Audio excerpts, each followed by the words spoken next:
Welcome, everyone. I am Partha, the CEO of Vantage Circle. Just a quick intro about Vantage Circle. We are an employee engagement platform working in three main areas: employee rewards and recognition, employee wellness, and employee pulse surveys. We have helped companies of different sizes, from 100 people to 200,000 people companies, and who are engaging their employees through different modules of ours. And in this journey, we have been there for almost 11 years now. And in this journey, we have been talking to HR folks at different levels in companies, right from the junior most to the CHRO levels. And we have learned a lot about the issues they face and how they're tackling these. And in the past 1.5 years, so much has changed and so much is changing in the workplace. And we have seen how things are moving in this space and how the priorities are changing for HR. While each of these are unique challenges, we see some common threads in these challenges. And in these common themes is where this whole idea about this webinar series came up. So we are hosting a 8-part series with some of the most influential thinkers and speakers in the HR domain, tackling different topics. And one of the biggest challenges around mental wellness. And that's why this is the topic for the first of our series, anxiety at work, 8 strategies to help teams build resilience, handle uncertainty, and get stuff done. And who better to talk about this than Chester Elton? It's a huge, I'll take 1 hour to introduce him, but let me just take half a minute here. Chester has spent more than 2 decades helping some of the world's most successful business engage their employees to execute on strategy, vision, and values. He has been called the Apostle of Appreciation by Canada's Globe and Mail, creative and refreshing by the New York Times, and a must-read for modern managers by CNN. Elton is also the co-author of multiple award-winning New York Times and Wall Street Journal best-selling leadership books, including All In, The Carrot Principle, The Best Team Wins, and Anxiety at Work. His books have been translated into more than 30 languages.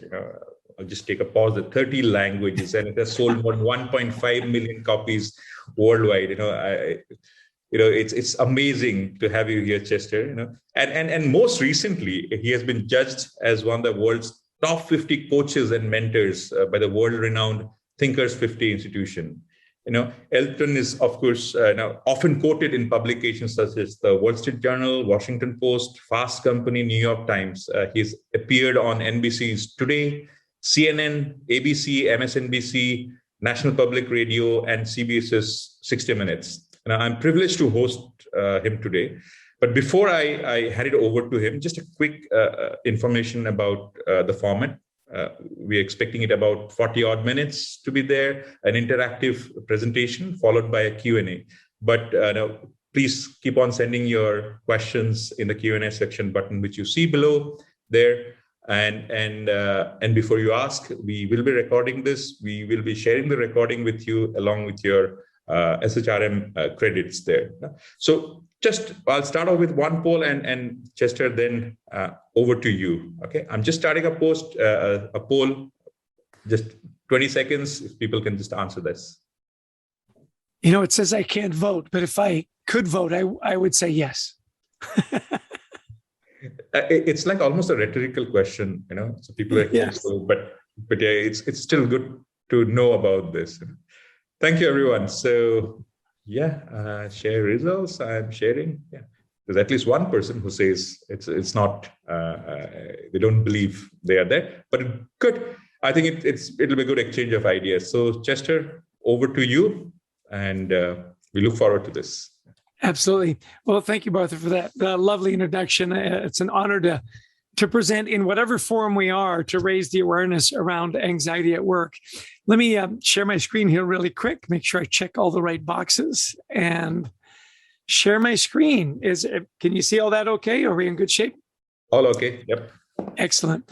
So obviously, in the time we've got, we won't go through all 8 strategies. And again, I want to thank Vantage Circle for the invitation to talk about this important issue. I want to give you a little more background, as if you didn't hear enough from Partha. But my co-author Adrian Gostick and I, as was mentioned, we've been studying workplace culture for 2 decades now. Some of the books we've written to the right there. Our work in anxiety at work falls under our umbrella of culture. We consider ourselves culture experts around how do you create a great culture? How do you get the leaders, with the right messaging? How do you reward and recognize your people properly? In fact, our work started in reward and recognition. Many of you might be familiar with our book, The Carrot Principle. It's one of the reasons I wear orange all the time, the color of carrots and optimism. This book for us is a little different. We've always been Gostick and Elton. Until this book, you'll notice it's Gostick and Elton and Gostick. So Adrian Gostick, my wonderful co-author and partner in business for over 20 years, we invited his son, Anthony Gostick, to be a co-author. The reason being is Anthony is this brilliant millennial generation kid. I've known Tony since he was just a little kid. He's now working on his master's degree at USC out in California, and bioengineering and tracking genomes and DNA. And he takes courses that not only can I not pronounce, I'd have no chance of spelling, right? Been anxious since he was a little kid. And he kept talking to us and said, you oldies, I love that he refers to us as oldies. You oldies, your generation, you never talk about anxiety. You never talk about mental health. My generation, it's all we talk about. You need to write a book because you can't have a healthy culture, a high performance team, if you're dealing with anxiety. So Partha, I just want to say, I'm an oldie. I'm probably older than you. Do you find that this is a generational issue, that older leaders are a lot more hesitant to talk about anxiety at work? And if so, why? Yeah, I definitely think, we're not very comfortable talking about anxiety. It was like, I think it's you keep that separate from your personal. So anxiety, many people think about as a personal issue and not to be brought out in work. I think, and that's my feeling. I'm trying to change that as the CEO of the company, but somehow I think it's a personal issue. It should not be talked about in the workplace. You're exactly right. My generation, if you talked about anxiety or stress, it meant you couldn't do the job. You were weak, and the fear of you being labeled and failure to be promoted was very, very real. Well, let's get into, what is anxiety? And this definition I enjoy. The words that always jump out at me, though, are that persistent worry. It's really interesting. People like to use anxiety and stress interchangeably. They're not. Stress is that momentary thing. It's that deadline. I push through. I've got to get it done. We pull the all-nighter, whatever it might be. Anxiety is just that thing in the back of your brain that just gnaws away at you persistently, keeps you from sleeping well, feeling good about yourself, feeling good about your work. And that's what we're going to talk about today. Stress, absolutely, in short doses can be an incredible motivator. Generally speaking, though, you push through it. Now, stress, a lot of stress over a long period of time, obviously not good for anyone's health. Let me give you some numbers, and I think you'll find this fascinating. Pre-COVID, about 18% of workers, 1 in 5, let's say, said they had an anxiety disorder. Now, an anxiety disorder, something that was keeping you from performing at your best. Look what happens in 2020. Heart of the pandemic, 18% jumps to 30%. You're talking about close to a third of your workers. Here's the generational distinction. Workers in their 20s, it goes from 30% to 42%. That's a huge number. And then the last numbers, 50% of millennials, 75% of Gen Z say they've quit a job for mental health reasons. Now, again, back to this generational difference or distinction. If you can't talk about it, you can't solve the problem. And because there's still this stigma around talking about mental health in the workplace, rather than talk to their manager or supervisor or go to the EAP program, they just quit. We say they blink out. They take care of themselves and they come back. Now, our first poll, my favorite quote, never in the history of calming down has anyone ever calmed down by being told to calm down, right? And if you've got kids, you know this is true, right? How many times have you taken, you've got to calm down? It just doesn't work. It doesn't work. So we came across this expression at Stanford University. Partha, are you familiar with this expression, the duck syndrome? Do you know this? I didn't know it was called duck syndrome, but I know what I think you're talking about. A lot of efforts goes below the surface, or something like that. Yeah? Exactly. Like you see these ducks or swans, whatever it is, coming across the pond, and don't they look so serene and just, calm and elegant? Of course, you realize that underneath they're just paddling like mad. Well, at Stanford University, the students said, "You're a duck." They would actually call each other ducks. And they'd say, "I know it looks like you're totally put together. You're never had a bad day. I know the courses you're taking. I know the anxiety you're suffering from." And one of them said, actually, "I think of myself as one of the little ducklings following the mama duck, that we all look at each other and we all think everybody's doing great. And yet we're all like just paddling like mad underneath." That anxiety, that trying to put forth that good face, particularly, in the newer generations that have grown up digitally. What do we see on their Facebook pages? Everything's great. Everything's fabulous, right? Our careers are going great. Our families are doing great. Our kids are brilliant, and yet underneath we hide what's really going on. Well, here's our first poll. So what % of staff members, employees, associates, teammates, whatever you want to call them, are comfortable in talking to their boss about anxiety? Can we put that poll up just really quick? See if you participate. Yep, it's trying, I think, yep. I'd be interested in your take on this. We do this often when we do our executive coaching and so on. Mm-hmm.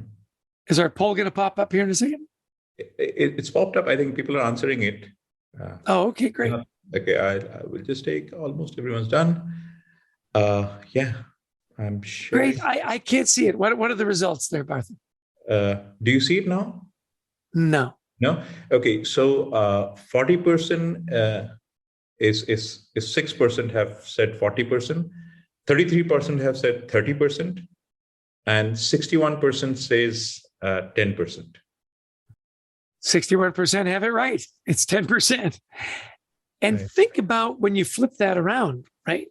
It means 90% of your people are not comfortable talking about anxiety with their immediate supervisor. Well, again, if you can't talk about it, you can't solve the problem. And again, why? Because of the stigma. They'll think less of me. I won't get the promotion. I won't get the plum assignment, right? So as we move forward, so what we want to talk about, particularly for you HR leaders, right? What is the role of a leader? How do we spot anxiety in our teams and our employees? And how do we build that culture that enhances mental safety and resilience? Okay, our next poll. Now we can probably do this straight out. My co-author, Adrian Gosdick, he is born in England. He's a big English football fan. So the question is, when did the English side win the last World Cup? Is it in the poll? Whoops, there we go. Is it 2006, 1966, 1066, or is it just 6? What are your answers? My favorite answer is 1066, by the way, Partha. I know you know the answer to this question. Am I right? Yeah, I know that. You are. Who is your football team? So the people who don't have, the countries who don't have a football team, it's always Brazil, right? Brazil, yes. But do you have a premiership team? Do you follow? Are you a Chelsea fan, Man U? Not me particularly, but I know there's a lot of fans there. For me, it's not I'm not too much into football, but in the World Cups, yes, it's always Brazil. Brazil. My daughter-in-law is Brazilian. She has a T-shirt. She says, "We've won 6. You?" 1966. Perfect. We have a winner. And somehow I have gone back to my initial slide here, so we will jump ahead. But yes, it is 1966. Now, as we close the poll here, this is a sports story, and yet it's not a sports story, right? This is the English football team in 1966. So what do you notice there, Partha? A lot of diversity and inclusion. Are you seeing any of that on this team? Nope. Yeah. I don't know that I remember the team, but yeah. Yeah. Well, and the other thing I always notice is the very short shorts, which are not common anymore. Well, this is a sports story, and yet it's not a sports story. If you follow, English football, and my co-author, Adrian Gostick, he says, English football, it's not life or death for Englishmen. It's way more important than that, right? So he says, look, in the Euros in 2016, the English team gets into the knockout round, and they're playing tiny little Iceland. Now, Roy Hodgson was the manager of the team at the time. You can see, his style there, not particularly empathetic. At any rate, they play Iceland in the first game of the knockout round. Now, Iceland is a country of about 300,000 people. England is about 70 million. And by the way, invented the game. Well, England loses to little Iceland. And it is, without question, the low point in English football. They knew things had to change. So they bring in a new manager, Gareth Southgate. You can see his managerial style very different. Very open and honest. I brought in specialists in culture and team building, and wanted his players to know that he cared about them. It was really interesting. He even shared his own story that in the Euros in '96, he missed the penalty that would have sent them into the finals. So he understood failure.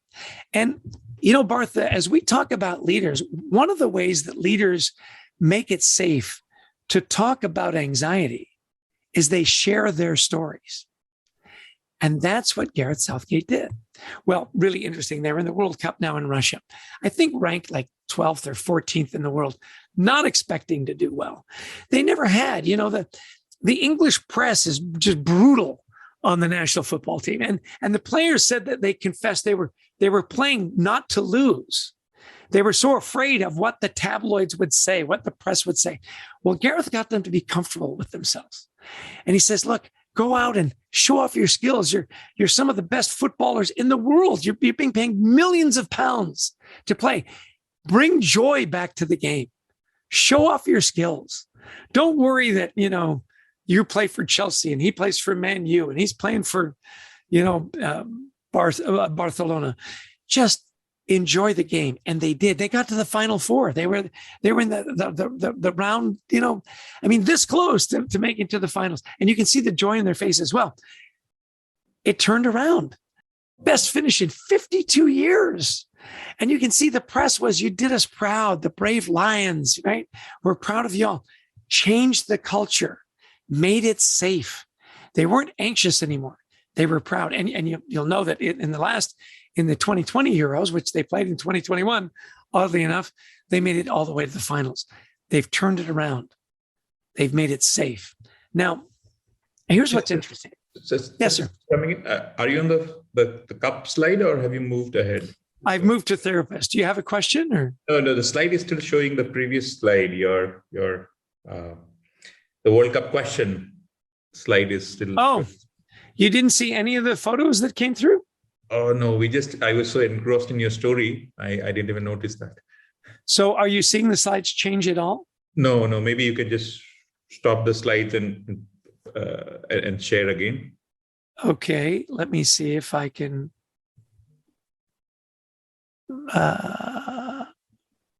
Now, is that helping? Not really. Why am I just seeing?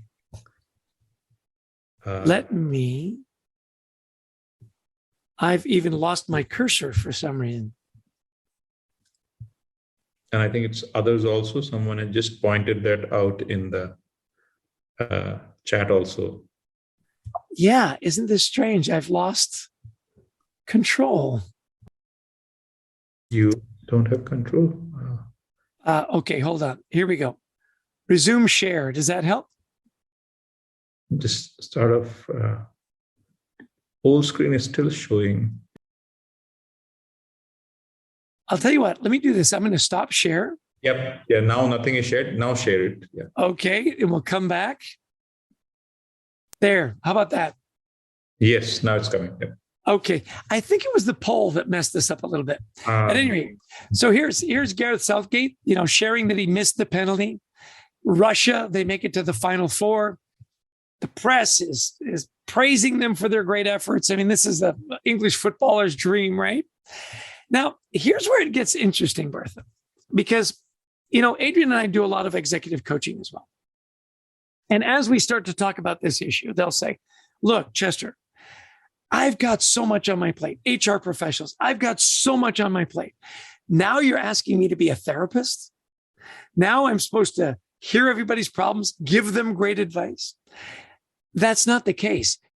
What we discovered is that one thing that all of us can do as leaders to make it safe for people to talk about mental health is to simply do one thing, and that is listen. Listen. Make it safe for them to talk about and just listen. They know you're not a certified psychologist. They know that you didn't get a degree in counseling. What they want is they want someone to listen. Does that resonate with you, Partha? Absolutely. Most of the problems are solved, I think, just by listening. It totally resonates. I can get that, understand that. Yeah. Yeah. And again, I keep coming back to being a parent. Sometimes your kids just want you to listen. They know. So let's talk about the role of the leader. We've lost a little time, so we're going to pick up the pace here a little bit. 3 things. If you're going to take a screenshot of this. Normalize, anxiety. This is a human emotion. We've all had it. It's okay to talk about it. If somebody broke their arm, we would address that. Now, think about the earlier numbers. Think about if 40% of your employees showed up with broken arms, but we don't talk about it. Of course we would. Normalize. It's a normal human emotion. Now, the key here, de-stigmatize it. These misconceptions that somehow if you're suffering from anxiety, you're weak, you can't get it done. And then thirdly is to empathize. Now, here's what's really interesting. If you had asked me 3 years ago, 4 years ago, what are the characteristics of truly great leaders? I would have said, a great communicator, transparent, visionary, motivator. Right now, there's only one characteristic that matters, and it is empathy. If you can't lead with empathy, all that other stuff, it doesn't matter. Now, Brené Brown, this wonderful professor at the University of Houston, created this little video and talks about the difference between sympathy and empathy. Sympathy, I'm going to play the video. And then, Partha, I want you to pay attention to the words she uses to describe this event and see if there are a couple that jump out at you. And then let's talk about it on the back end. Here's the video. And to me, I always think of empathy as this kind of sacred space when someone's kind of in a deep hole and they shout out from the bottom and they say, I'm stuck, it's dark, I'm overwhelmed. And then we look and we say, hey, climb down. I know what it's like down here, and you're not alone. Sympathy is, ooh, it's bad, no, you want a sandwich? Empathy is a choice, and it's a vulnerable choice, because in order to connect with you, I have to connect with something in myself that knows that feeling. Rarely, if ever, does an empathic response begin with at least. So, what are your impressions, Partha? What were some of the concepts that jumped out at you from that short little video?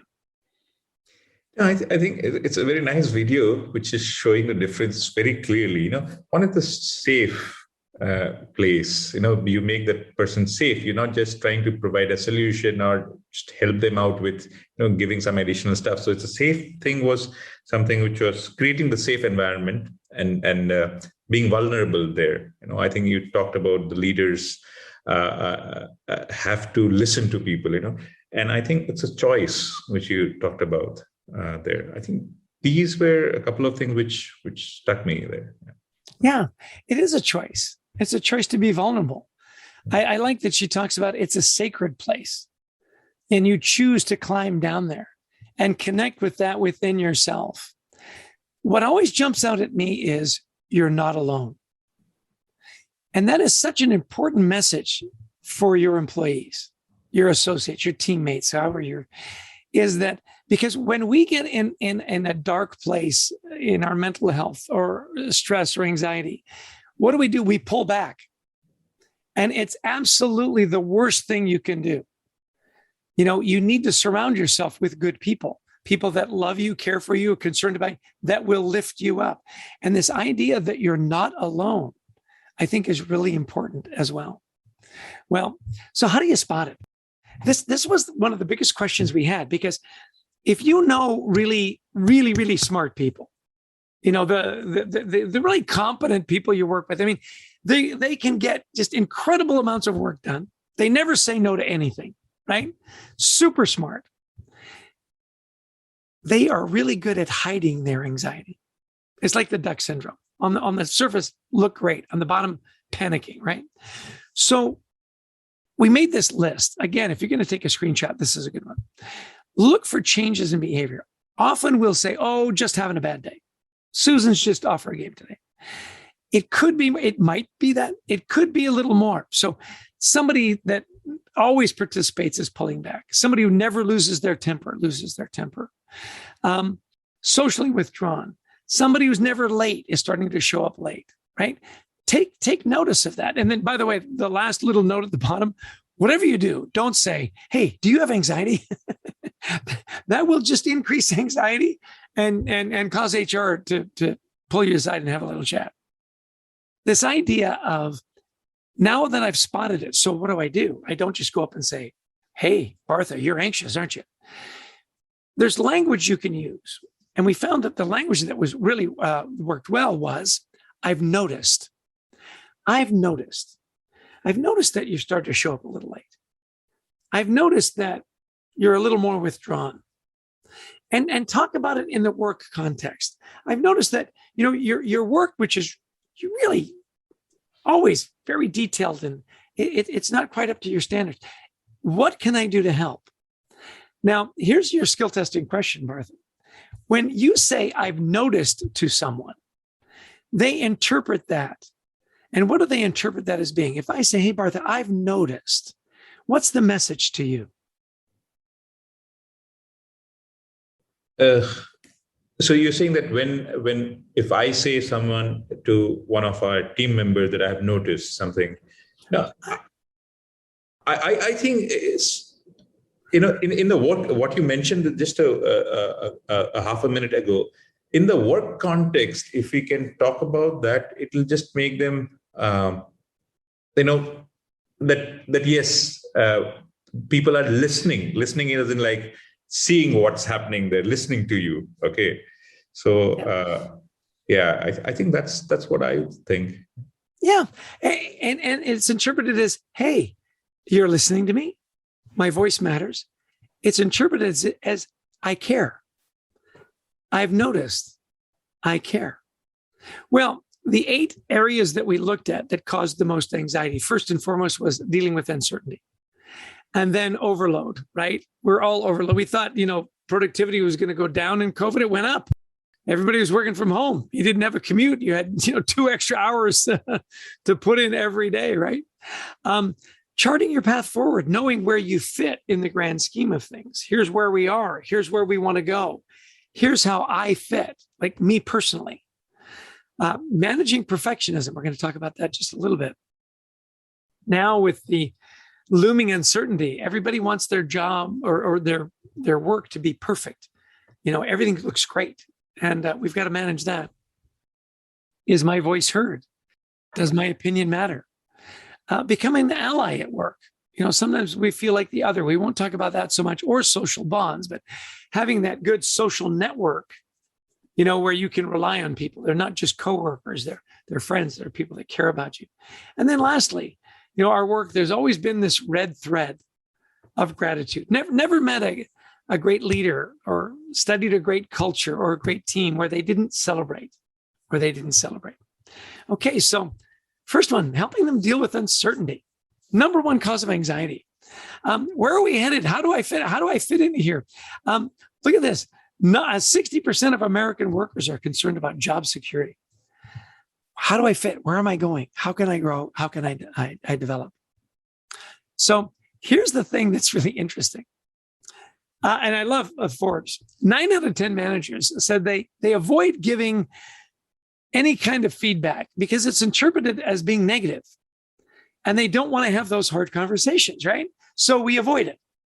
How am I doing? You're doing great, right? Here's what's ironic. 65% of workers say I don't get enough feedback. So managers say, I don't want to give you feedback because I don't want you to be offended. And workers are saying, well, if I don't get this kind of feedback, how do I know how I'm doing? So again, we've got to change that paradigm, right? So here's our next quiz. So let's pop this up. The Thunderbirds, the demonstration jet team, they represent what arm of the military? Is it the Navy? Is it the Air Force? Is it the Marines? Or is it Space Force? By far the best answer, by the way, is Space Force. Yeah. Do you know this one, Partha?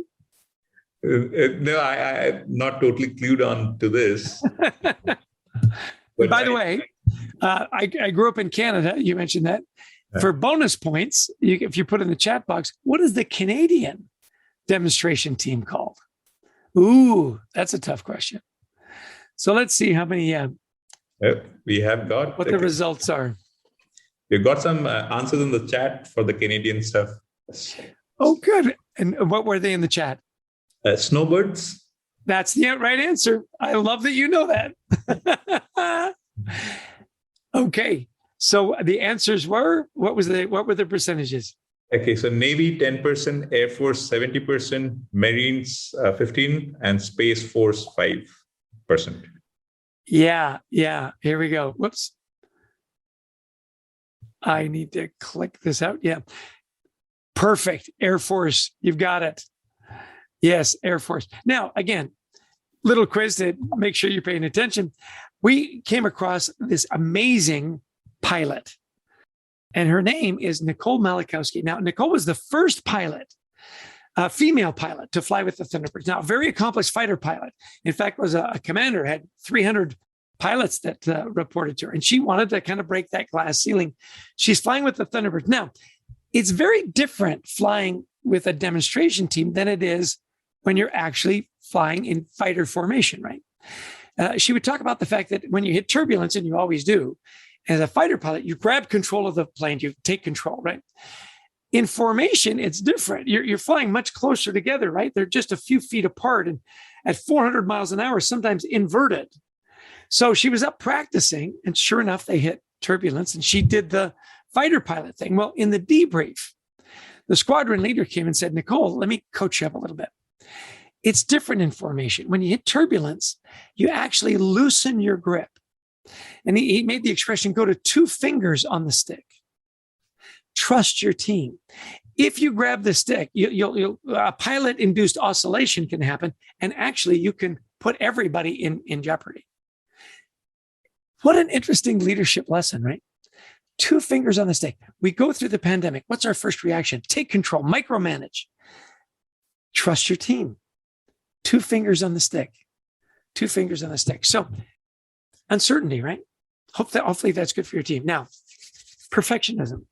This was really evident in the millennial and Gen Z. Managing perfectionism. What would each of you? Before we jump to the video.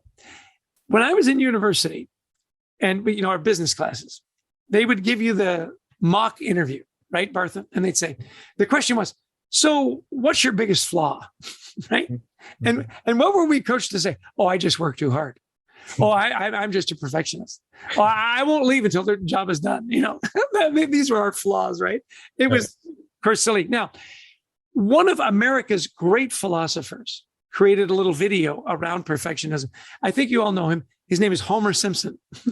And they mock the interview in this wonderful video. Let's take a look. What would each of you say is your worst quality? Well, I am a workaholic. Well, I push myself too hard. Well, it takes me a long time to learn anything. I'm kind of a goof off. Okay, that'll do. Little stuff starts disappearing from the workplace. That's enough.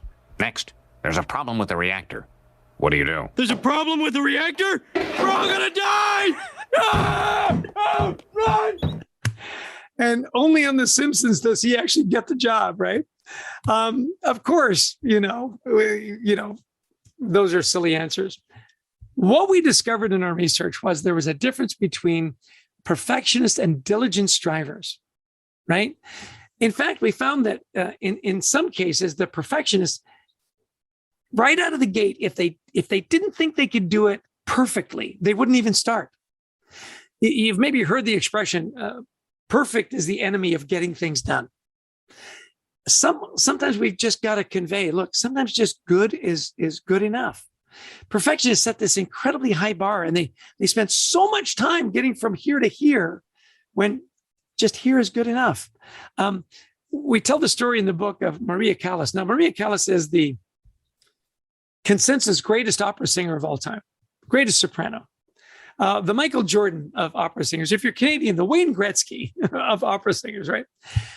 She retired when she was in her 40s, which is really young for an opera singer. She'd been singing since she was like 6 years old. And her problem was perfectionism. If the rehearsal didn't start right on time, if the costume wasn't perfect, if the cues weren't perfect, she even had this ritual in their practice, in their rehearsals. She'd come off stage. Her coffee had to be a very specific kind of coffee in a very specific place. They tell the story. She comes off the stage in rehearsal. The coffee's not there. She throws a fit, storms out of the theater, across the street to the barista, and demands her coffee in full costume, holding a 3-foot dagger, right? Completely freaking out everybody the point is the amount of anxiety that she suffered, the stress that she put on herself to be perfect, ended her career at a very early age. The Washington Post interviewed her and said, "Did you lose your voice? Is that why you stopped singing?" And her answer was so revealing. She said, "I didn't lose my voice. I lost my courage. I didn't lose my voice. I lost my courage." Perfectionism can steal our courage. If it's not perfect, what will people think? Well, on the other side, Joan Sutherland, the second greatest opera singer, right? Not a problem. Enjoyed the process. Knew she would never be perfect. Loved to sing. Knew that the flaws were part of the deal. And sang into her 60s. Well, Anthony, Gostick, our co-author, he says, "Look, I'm a scientist. I do a lot of research. Science is just failure with notes." I love the way he says, just failure with notes, right? And he says, "Look, great is at this point perfect. The infinite amount of effort that it takes to go from great to perfect. It's not worth it." Now, do we need to be perfect sometimes? Yes. If I'm having open heart surgery, I want that surgeon to be perfect, right? Most of us, though, in our workday, it doesn't have to be perfect. And set the standard. Anthony talked about, he was given these 10-year-old samples to extract DNA. And all week, he's only getting like 7 out of 10. And he's going crazy because he thinks he should be getting 10 out of 10. He says, "I'm not eating, I'm not sleeping." Finally, Friday rolls around. He's got to go to his professor and say, "By the way, I can only get 7 out of 10. His professor says, "Oh yeah, those samples are like 10 years old. 7 out of 10, that's great." Says, "Why didn't you tell me that? Like, why didn't you tell me what your expectations were? 7 out of 10, I would have slept, I would have eaten, come on." So again, the lesson I hope you're taking away is clarify what good enough looks like. And then treat failures as opportunities to learn. Reward that brave behavior that says, "Look, I'm not getting it done." And reward people that ask for help. Regularly check in on their progress.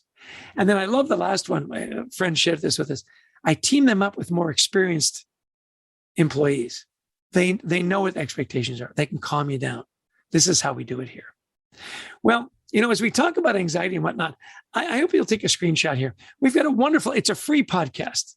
Anxiety at Work, we bring in experts in business and psychology and counseling to share their ideas. We would love for you to tune in. Again, there's no charge, and we'd love for you to download it, share it with your friends.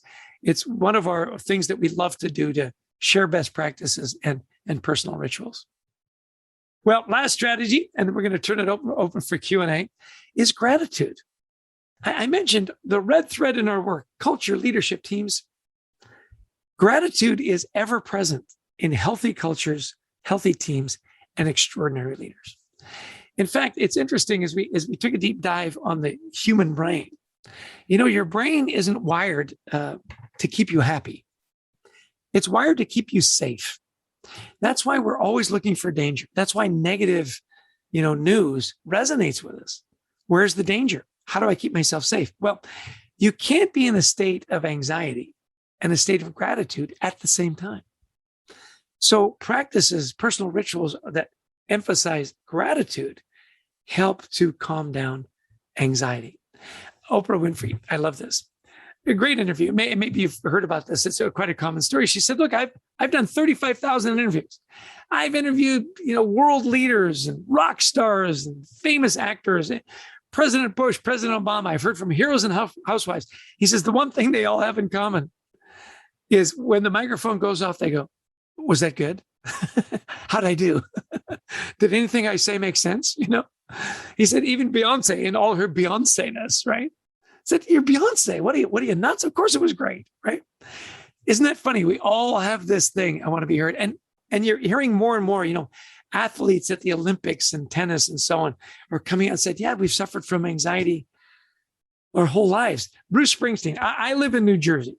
So Bruce Springsteen, the boss, if they're going to deify anybody, if they're going to add anybody to the Holy Trinity, it's going to be Bruce Springsteen, right? I mean, you can't live in New Jersey and not love the boss. Well, he talks about in his autobiography, Born to Run, said, yeah, the only place I don't feel anxious is when I'm on stage and when he's with his fans. He said he's 72 years old. He's on Broadway. I went and saw him on Broadway. Partha, it was fabulous. We all had our vaccination cards. We're all in there. Everybody's masked up. Bruce Springsteen is just a mic, a piano, and a guitar. And he comes out on stage in his black jeans and his black T-shirt. And he comes out on stage, doesn't say a word, and just goes, hey, I'm back, right? Even just with his hands, doesn't say a word. Got a raucous standing ovation. The place went nuts. Why would you ever give that up, right? He says, that's when I feel the most loved and cared for. He did three and a half hours straight, 72, guy's amazing. Lady Gaga, she says, my fans expect it of me. So I slap that smile on my face. Am I anxious? Every time. Well, do it now and do it often. Couple of things that will help you with, and then we'll go to our Q&A. Do it now. I know sports analogies are overused because they work. You win a gold medal. When do you want it? You want it now. Somebody does something great. Say thank you now. Primacy, recency. Don't wait. A friend of mine, Uwe Tandler, he's a huge German football fan. He sent me this when they won the World Cup, and he said to me, Chester, you have no idea what an incredible photo this is. And I said, why is that, Uwe? He said, because do you know how hard it is to get 11 Germans smiling all at the same time? And in American football, right? What's the Gatorade bath? You're in the Super Bowl. Boosh. The coach, do you think the coach enjoys that? He dreams about it. Are you kidding? Because it means they won. These rituals, these things we do that let us know that we're doing a great job. Say thank you now. You'll forget. And do it often. Now, we get this in our personal lives. I'll be at a conference and I'll say, raise your hand. How many think you can get too much recognition? And a couple of people put up their hands. How many not enough? A couple of people put up their hands. I said, how many of you are madly in love? Lots of hands. How often do you tell your partner, your spouse, your wife, your husband that you love them? Oh, multiple times a day. Of course you do, because they're important to you. I love you in your personal life translates to thank you in the workplace. And if you do it right, you can never hear it enough. Now, Partha, write this down. It's I love you in your personal life, okay? It's just thank you in the workplace. Don't get that mixed up because HR will be all over you on that, okay? One last ritual. Carlos Aguilera, he works for Avis Budget Rental Car in Dallas. Top of the charts. I said, what is your personal ritual of gratitude? He said, 10 pennies. I put 10 pennies in my left pocket. And I set a goal to have 10 positive interactions with my people every day. And the way I keep track, I move a penny from my left pocket to my right pocket. He said, so it's so easy as leaders for us to point out what's going wrong and to forget about all the little things that go right every day. My 10 pennies, that's my ritual. It helps me. Well, if you want to take a free assessment as to what your motivators are in the workplace, again, it's free. It's because Vantage Circle, you get free stuff, right? We're givers, aren't we, Partha? We're just givers. Yeah. Well, those are the 8. Uncertainty, overload, path forward, perfectionism, find your voice.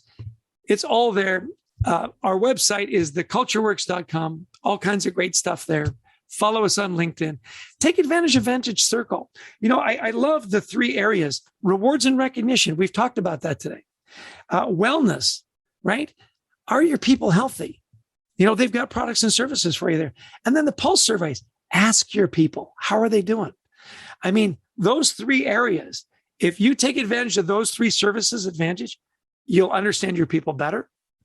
Their mental health will get better. Your attention will go up.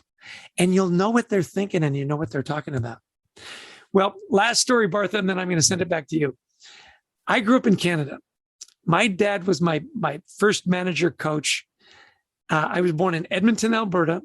If you're Canadian, you have to know how to ice skate. And in Edmonton, I'm 4 years old here. If you don't know how to skate by the time you're 4 years old, the neighbors talk, what's the matter with that guy, right? Well, we moved to Vancouver when I was in grade 4, 10 years old. And we're a tennis family. And I'm the youngest. So I would play tennis Saturday mornings with my dad. We'd play tennis in the morning. We'd get a McMuffin at McDonald's, not healthy, but really tasty. And then we'd go to the Army and Navy and look for bargains. Well, the Army and Navy in Vancouver is in a sketchy neighborhood. It just closed because of COVID after 103 years. So we're walking to the Army and Navy after playing tennis. We've had our McMuffins. Had to go by a park where the homeless people lived. And a homeless lady was coming across the crosswalk, everything she owned in a big brown paper sack. And it split open and it spilled. And nobody paid any attention to her. It wasn't anything they'd want to own. They just broke eye contact, kept moving. Everybody but my dad. And I'll never forget, he went up to her right away. He helped her gather up her stuff. He said something made her laugh. And he got her safely in the park. Now, I'm a teenager at this point, right?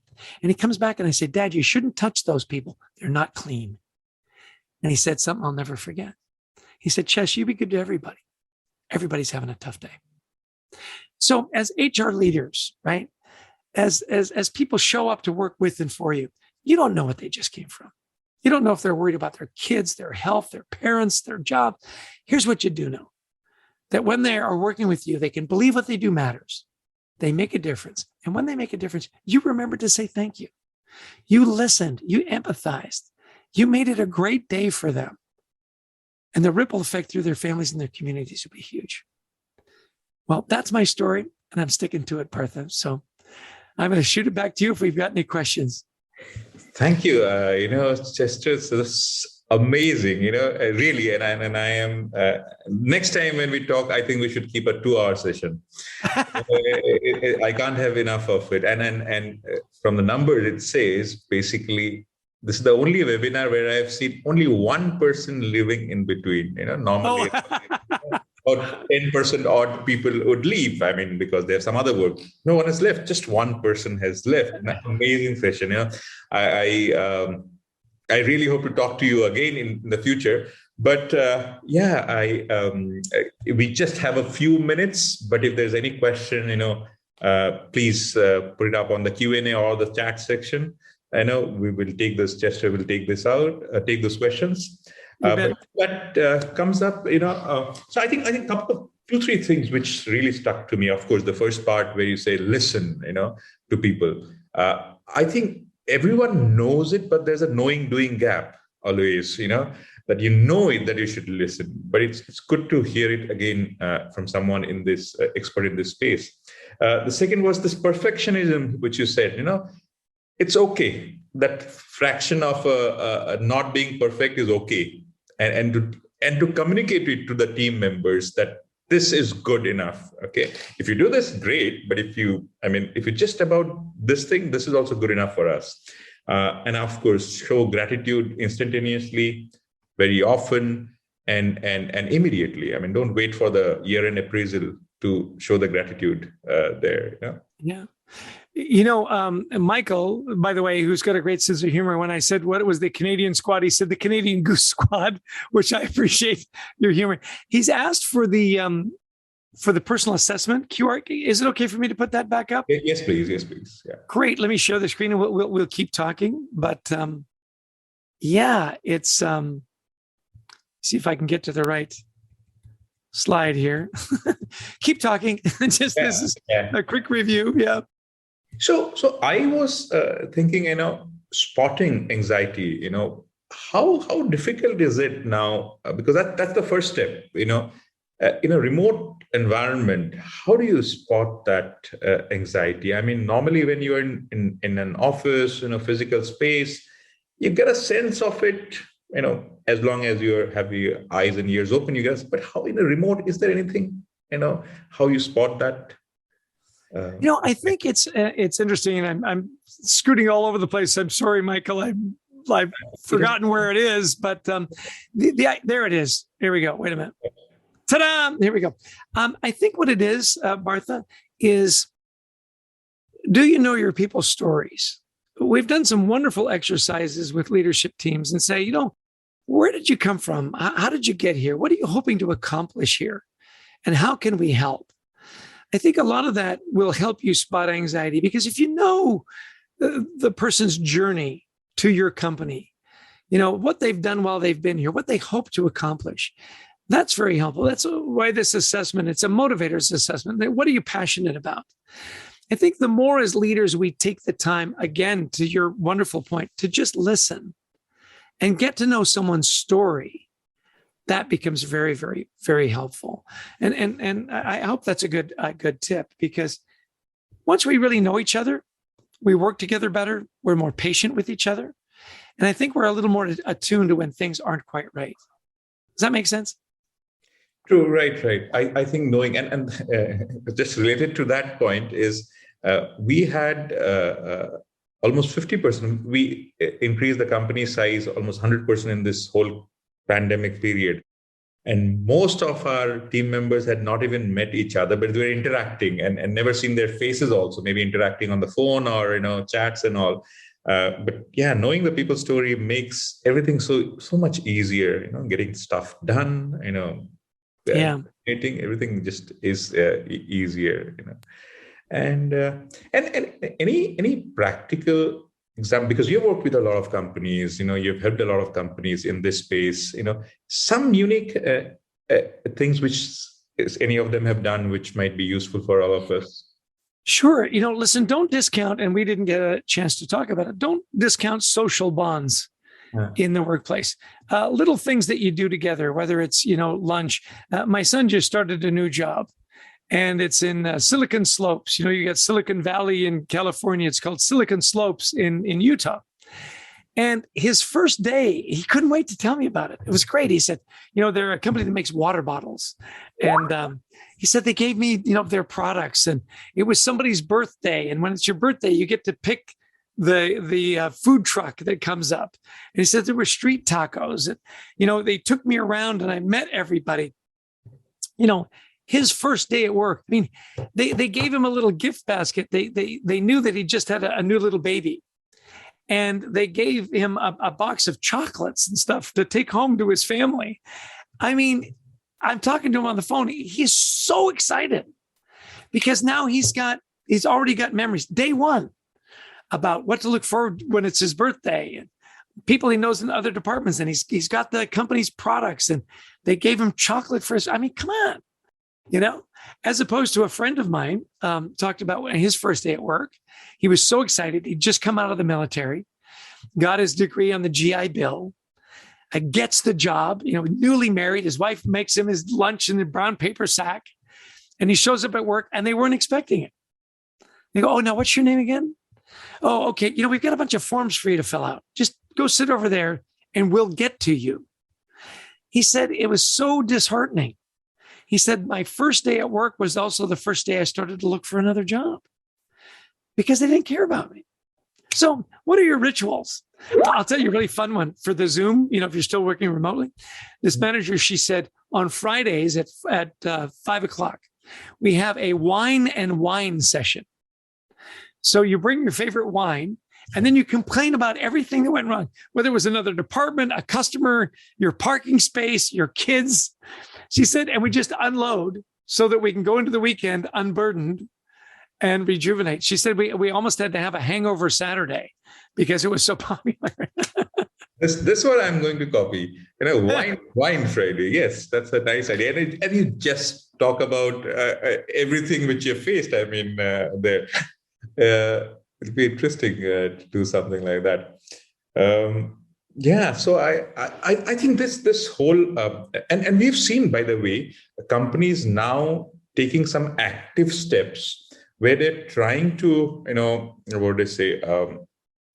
trying to create this kind of bonding, the social thing. Earlier, what was happening was because there was no shock. Things were going on forever like that. Okay, suddenly this shock happened, and where everyone started rethinking on what else can be done. And some of these things which are very obvious, it's not new, it's very obvious, right? It doesn't need a pandemic to do those things.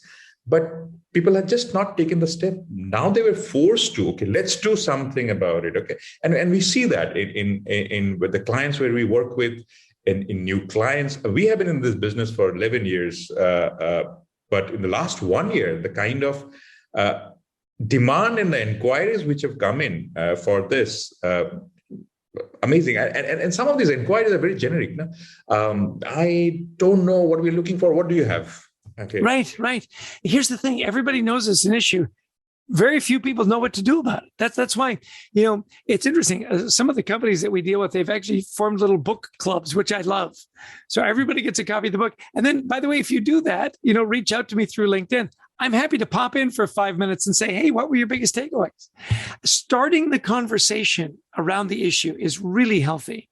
Getting other people to give their opinions, working moms, that are, they've got all kinds of issues, remote workers, maybe English is their second language kind of thing. Get a lot of input because for everybody, it's a little different. Interestingly enough, EAP programs, if you get 5% of your employees using it, that's huge. I mean, the average is 3%. Think about that. Employee assistance programs, 3%, because they don't feel safe. 90% won't talk to the supervisor. What if the supervisor talks? What if they just let it slip? Chester's dealing with some mental health issues. Oh, really? Ooh, let's be careful around him. So how do you make it safe? Talk through it. Make it, normalize it, de-stigmatize it, right? And empathize. Those three things. If we can get people to do more of that, Partha. And by the way, who better to help than Vantage Circle, right? Thanks for mentioning that. And I think training the managers, managers also have come up the ranks and they might not have formally thought about it. I think it's important that they should be trained, formally trained about these things, so that now they're handling a team and all. How do you listen? How do you actively listen to people? How do you show gratitude? Sometimes it just doesn't happen. You have to give some training, and that also brings in that importance to them. When there's a training session for all these things, I think it brings out the importance to them. But Chester, it has been an amazing 1 hour. I really think it should have been a couple of hours. Your anecdotes or your examples which you're giving are amazing. I would love to talk to you again some other time. But thanks for your time and thanks for your insights. You bet. And thank you for being my cohort in crime. You were great. I threw you all these questions completely unrehearsed, by the way, and I thought you were brilliant. So call me anytime. This has been a delight. Thank you for the good work you do at Vantage Circle, making people feel safe, making them rewarded and feel good about that. I'm a huge fan of recognition. And then your surveys, voices, get their voices heard.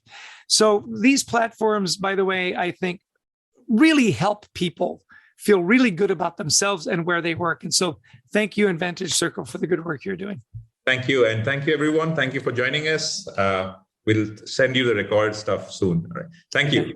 Bye-bye, Chester. Bye-bye.